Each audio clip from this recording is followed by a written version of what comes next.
these guys can be prosecuted for crimes against humanity. That's number one. Number two, I also refer to the case of Charles Taylor. I'm sure you know Charles Taylor was captured here. Again, contrary to even his own belief and the general belief here, President Obasanjo did not hand over Charles Taylor. President Obasanjo, although was in the US, held in a hotel room in Washington. Bush said he was not going to see him unless Charles Taylor was turned over. If you had a genuine African president, you would just have told President Bush, your country has refused to ratify the Rome Statute. So how dare you to be the enforcer, of the Rome Statute?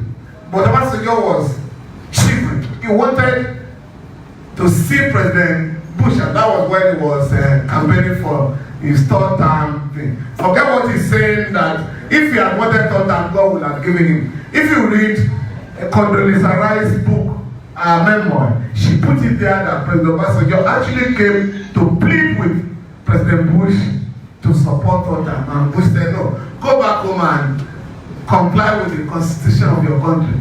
Obasanjo has never reacted to that. But as I was trying to say, Charles Taylor was taken and was tried by the Special Court for Sierra Leone. And one of the counts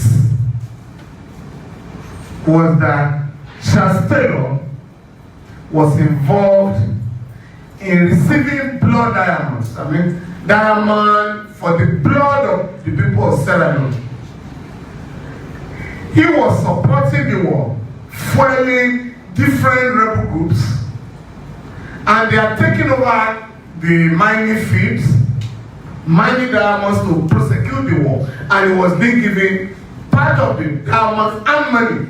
I'm sure you also know that this lady, Campbell, went to give evidence against him, and she said she didn't know that the diamond given to her by Charles Taylor, was from the war zone in Sierra. But he was convicted, and that was said to be a crime against humanity. And so I'm saying that with these two cases, certainly you do not need to amend the Rome Statute to prosecute cases of crime, corruption.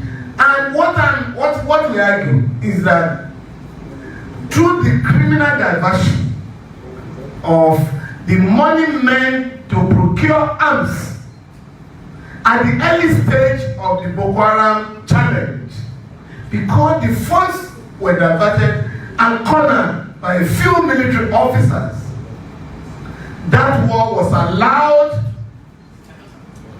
to almost, take over. No, it took over because the Boko Haram said actually took over 6 local governments and made it impossible for the Northeast to enjoy peace, contrary to the provisions of the Rome Statute. And we're therefore saying that those who are responsible, those who stole the money, can be rightly accused of crimes against humanity.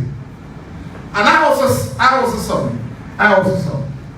that if you divert money meant for building roads or hospitals, and people now die on those roads, like in the case of Nigeria, thousands of people die on our roads because those roads are not maintained.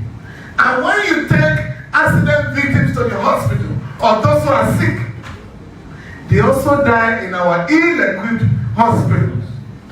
Now, if you advance the argument, relying on the case of Charles Taylor, you also can get many of our public officers successfully prosecuted under the Rome Statute. Because the whole idea of Article 7 of the Rome Statute is if you know that the consequence of your action, or if you assume to know that the consequence of your action will lead to crimes against humanity, you can be successfully prosecuted under the Rome Statute. But again, we can't do much for now because the countries that are leading the war the so-called international community are the beneficiaries of corruption around the world. Forget what the Transparency International publishes every year, which we celebrate, particularly the Nigerian media. Oh, Amnesty and Transparency International, has indicted Buhari government or Jonathan government, and we're celebrating it without challenging the hypocrisy of Transparency International. How come you only stigmatize the victim countries and not the receivers of stolen money? In our elementary criminal law, we all know that the receiver of a stolen good is as guilty as the person who stole the good. And therefore, if money taken from Nigeria, from Ghana, from Cameroon, from Venezuela, all over the world, is taken and invested in the United Kingdom. In fact, London is now generally regarded as the headquarters of money laundering in the world, global headquarters of money laundering. But nobody will agree that the British government is corrupt. It is only Nigeria that Transparency International will stigmatize. We have a duty as the victims of corruption to say no. In your categorization, you must also blame the countries that are receiving stolen money. Because if there is no safe haven for this money, for the looted wealth, at the very least, the stolen money will be invested here. At the very least, you know what I mean? Yeah. So they won't take the money away. Therefore, what you can expect from the international community, not the government, you are not going to get any collaboration, not going to get any cooperation from the government of Western countries. The duty of either another civil society organizations in Africa is to link up, have an organic link with the civil society organizations in the West and other parts of the world, and see how such collaboration can expose their own governments so that they can return our looted wealth. In the case of Switzerland, it wasn't that Switzerland, out of generosity, decided to return looted wealth of Abacha to Nigeria.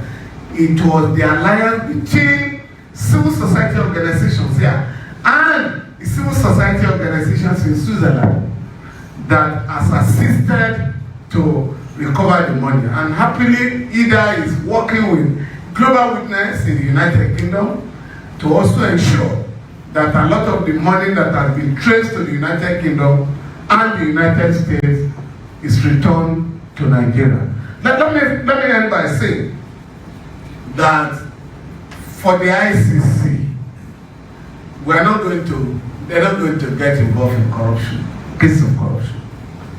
The African Court on Human and People's Rights, which is supposed to have another chambers to deal with criminal cases, will also not be useful, because it is also in the convention, the Maputo Convention, that city heads of state will not be tried, which is contrary to the Rome Statute. Whether you're a city head of state or whatever, once you are alleged to have committed a crime against humanity, you can dealt with. But in the case of Africa, we are being told that that will not be the case.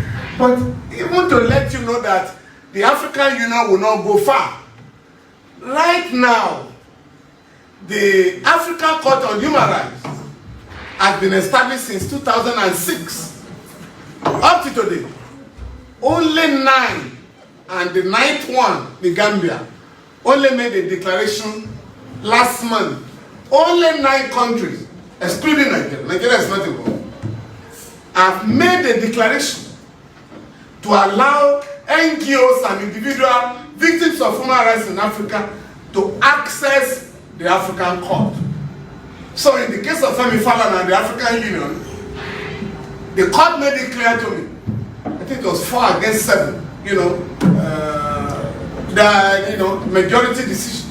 Now come, since your country has not made a declaration to access the court, you cannot bring any case of human rights violation here. And that is the law today. Nigeria has just had a new member now in the court. think she's Stella. Now, that's Nigeria. Having a member on the court. Meanwhile, you have not allowed your citizens to access the court. So I think the human rights community will have to do much more in ensuring that we strengthen the local mechanism for dealing with corruption. To think that any foreign country will do it, you are wasting your time.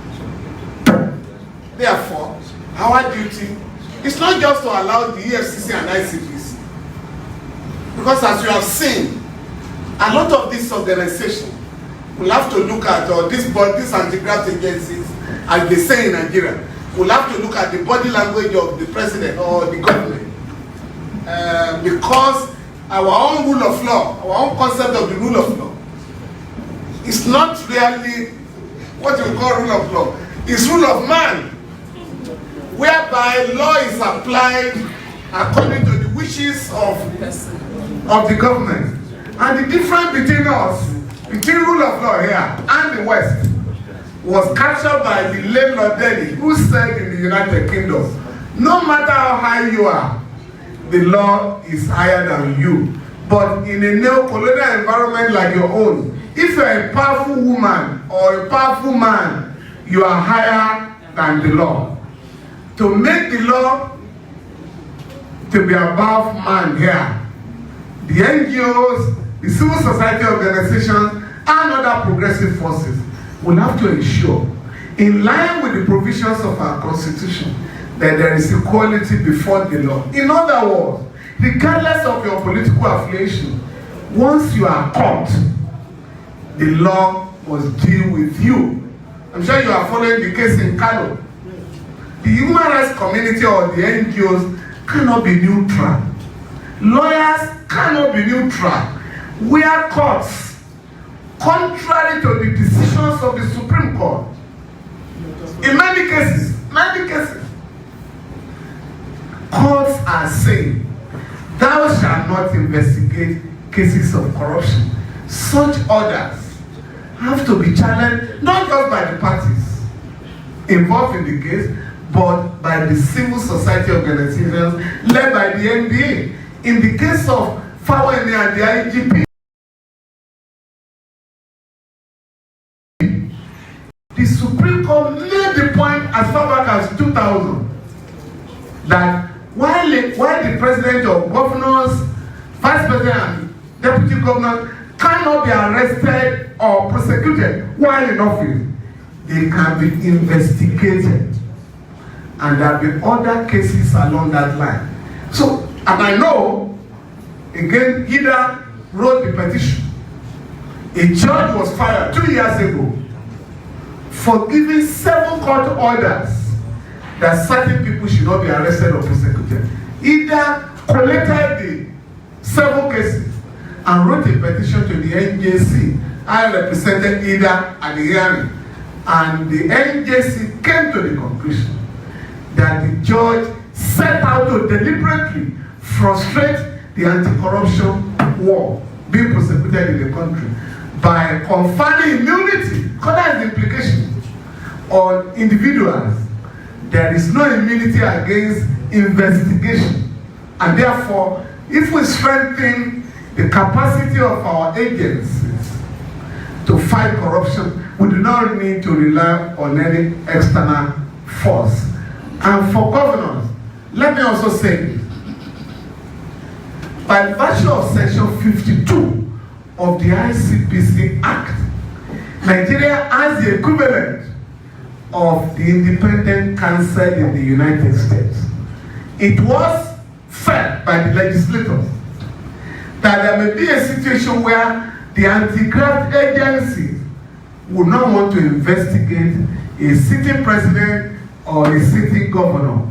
And so Section 52 allows you, and I do hope we can take a decision here, allows individuals, concerned individuals, and organizations to request the Chief Justice of Nigeria to appoint an independent counsel to investigate an officer who enjoys immunity. And we can start with Kano State. If we do that, we have also taken the battle to a higher pedestal. So my final point is that outside the shores of Nigeria, apart from the president, nobody enjoys immunity. And that was the point made by the House of Lords, I think, in the case of DSP, Alamesia, when he was arrested in the United Kingdom and he pleaded immunity. And it was made clear that you can't talk of 36 governors and the president of Nigeria enjoying immunity all over the world. The only immunity recognized in international law is that of the president of your country. So the point I'm making therefore is that I think we have a couple of laws, body of laws that have taken care of corruption in our country. What is now required is now to strengthen the anti-graft agencies and ensure that they deal with all cases of corruption, be it involving officials of the government of the day. The case I was talking about, because somebody told me, oh, why the ICC cannot even get involved? Assuming that jurisdiction is the fact that the Buhari government was involved in this case. And we replied, and I think we have forgotten this. The government set up a panel to investigate the diversion of the fund meant for procurement of arms. The panel had dealt with the army. It was when it was investigating, no, it had dealt with the Air Force, which is why Biden and others are standing trial. It was when it was investigating the army, and a sitting minister was fingered, a serving chief of army staff was fingered. That was the end of the investigation. So we also said the government is unwilling to investigate and prosecute those who are involved, in that matter. And I do hope that a forum like this will also call on the Buhari regime to ensure that that investigation is concluded. Thank you very much.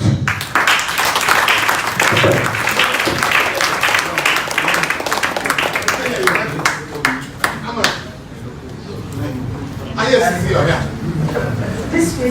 Okay. Thank you very much, Mr. Femi Falana. And I think while he was speaking, somebody that we cannot ignore his presence did come in. If I am not wrong, I think Mr. Omoyele Sowore came in. He's one of the presidential aspirants. Thank you very much. So, it is a working meeting. It is not a job. And what we would like to do, we have so many ideas have been put on the table. I want to state that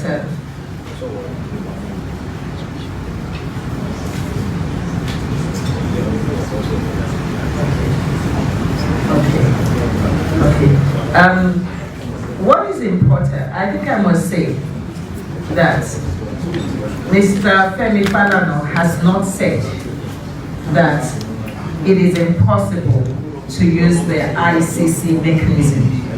He has only highlighted, and he has in fact told us how he tried to use the ICC mechanism, but he has only highlighted what political challenges there are to using the ICC mechanism as there are to using other international mechanisms.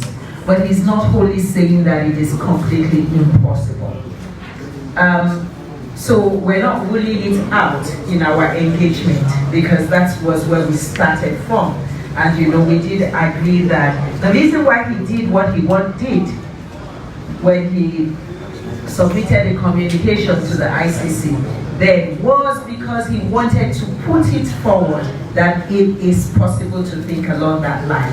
And we can continue to add and pile on that and through that endeavor push the boundaries. That is one. But Mr. Falana, before you came in, we got a commitment from what seems like a commitment from the representative of the Attorney General that they would even be willing to make a statement when they go before the Human Rights Council?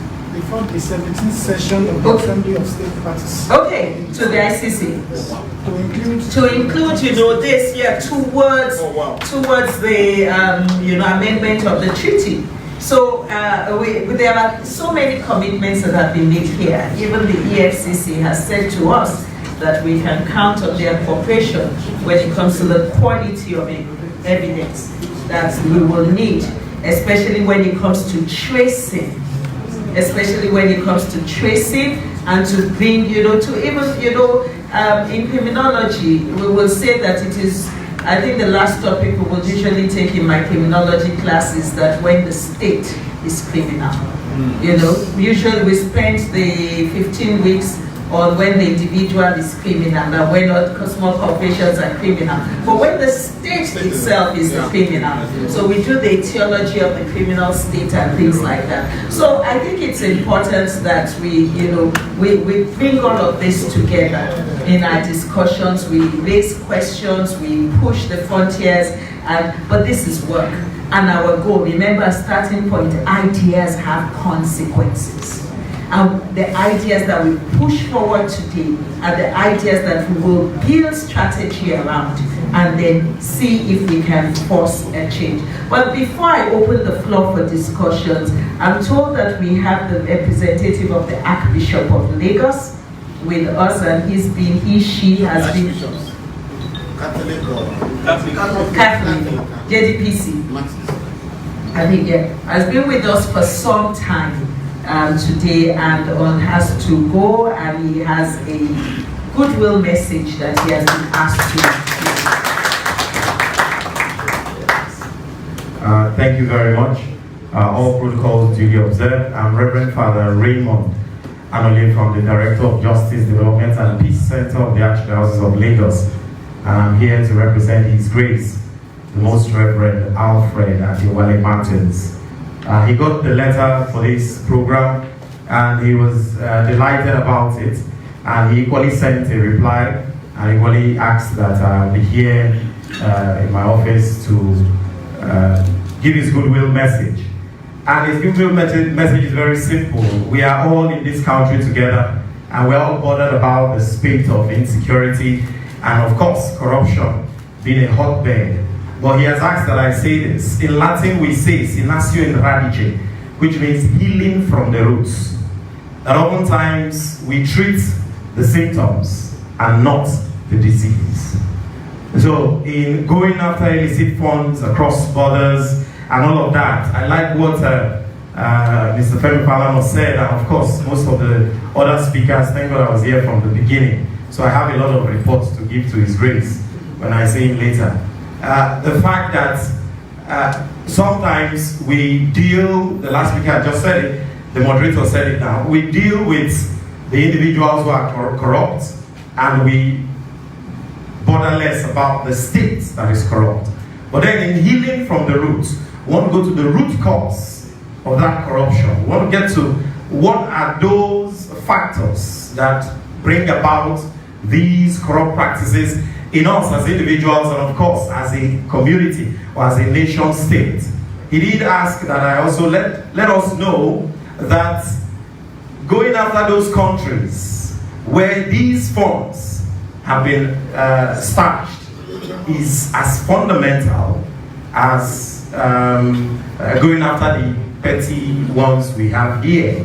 But still on the principle of healing from the roots, can we get ourselves, the NGOs, the civil society organizations, the states, the government, and all the social accountability tools that we have around, can we get them to be more effective here in our country from our own place? When we begin to deal with corruption fair and square here, then I'm sure others from outside, like all the examples that were given, will take us a lot more seriously. And when we ask that our funds be repatriated, they will not tell us how to use the money or where to do, what to do with it, because they will know that we are capable of dealing with these issues ourselves. On behalf of His Grace, I want to wish us a very memorable and wonderful celebration. Thank you very much. I have another appointment at 2 o'clock. So I need to leave now. Thank you very much. Thank you very much. And please, greetings to His Grace. Thank you very much. Okay, so now it's time to work, and the floor is open. I would imagine that Mr. Sowore has not just come here, so you know he must be. He's come here because he wants to be part of the work. I see his Bible has been traveling all across the paper. So I would like to ask, you would like to make some. Yes, I can make yes. Yeah. Now or later? Well, I have to go for another meeting as well. Okay, so yes, I think I will just open the floor with him, and so that if he has to leave, that we would have had the benefit of his perspective on the how we can take this forward, and then we'll take on other comments. Thank you. Thank you. Thank you so much, and thank you, the organizers of today's event. I just came in from the UK this morning, and I found something very interesting about Nigeria. There was a flight attendant who was fighting a woman who was asking for wine. She was so vociferous on the plane that the woman had to call her supervisor to talk to her. And they eventually found her a type of wine. After drinking it, of course, I'm always sniffing around in the plane, and met the flight attendants at the back of the plane, asking themselves, why is this woman so vociferous about wine? If there are this many activists on the plane in Nigeria, why is Nigeria so messed up? You know, this was the conversation they were having at the back. These are not Nigerians. And this tells me that people are watching us. And they are watching us all the time. They are watching us from all angles. And when we discuss how the international community can help us, I laugh a lot because I have traveled in the international world. And they are not there to help you. In fact, they are not there to save the world. In fact, the NGO business, as it is, as we know it, is not meant to save the world. It's meant to paper over a lot of cracks that is happening internationally, so that the people on the other side, on the western side of the world, continue to make the people in the global south, as they call us, they have even named us geographically, with pity. And for us to get out of this pity, we have a singular duty to appoint, elect, or choose for ourselves people who can speak for the continent of Africa, people who can take the bull by the horn in Nigeria. I'm speaking because I've acted as a special counsel in the corruption ward, all by myself in this country. You can name anybody that has been corrupt. I have prosecuted them on my own on the internet. Starting from Ibori to, even at the time, the EFCC had a chairperson who was more corrupt than the corrupt people in town. That was Farida Basiri. We have seen a lot in this country. And with due respect, I overheard the person from the Federal Ministry of Justice who was saying that they will make a presentation at the ICC when they go there. With due respect to you, they don't respect you. Don't waste your time. Before we can have those kind of respectable conversations, you need to have an Attorney General that is respected, that is believed to be, that is willing to fight corruption. Not your type of Attorney General. Not a Solicitor General who was aiding and abetting the Senate President when he was going trial for corruption. I'm saying this to you because this is what I do for a living. Before I became a presidential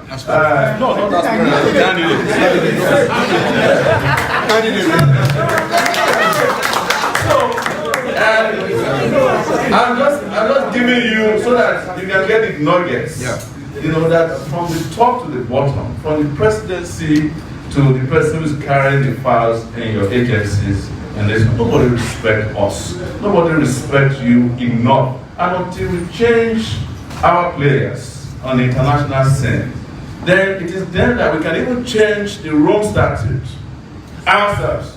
We can either decide that the type of, the Rome Statute we sign up to are the ones that are applicable to our own problems. Not the ones that are applicable to the problems of the rest of the world. Because we are the ones who are always being forced to sign to these treaties that don't help us. I was hearing Barrister Femi saying that London is the most corrupt real estate place in the world. No, the most corrupt street in the world is Wall Street in New York. That is where all of these criminal transactions are taking place. And they are not interested, with due respect, they are not interested in ending the outflow of financial resources. Because that's how they build their cities. It's the way they build their countries. It's the way they enrich themselves at our expense.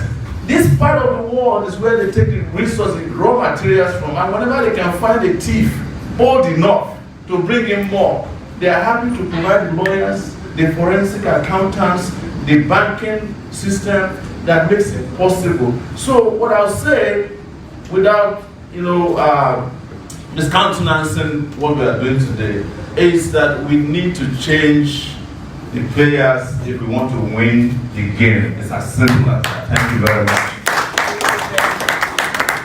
Thank you very much, Mr. Sowore. And I think that aside that his concluding statement, the thrust of his message really is that in conceptualizing the war against corruption, you need to look at and I think somebody earlier on, also Mr. Falano had alluded to it, the dominant economic ideology that is driving even your politics.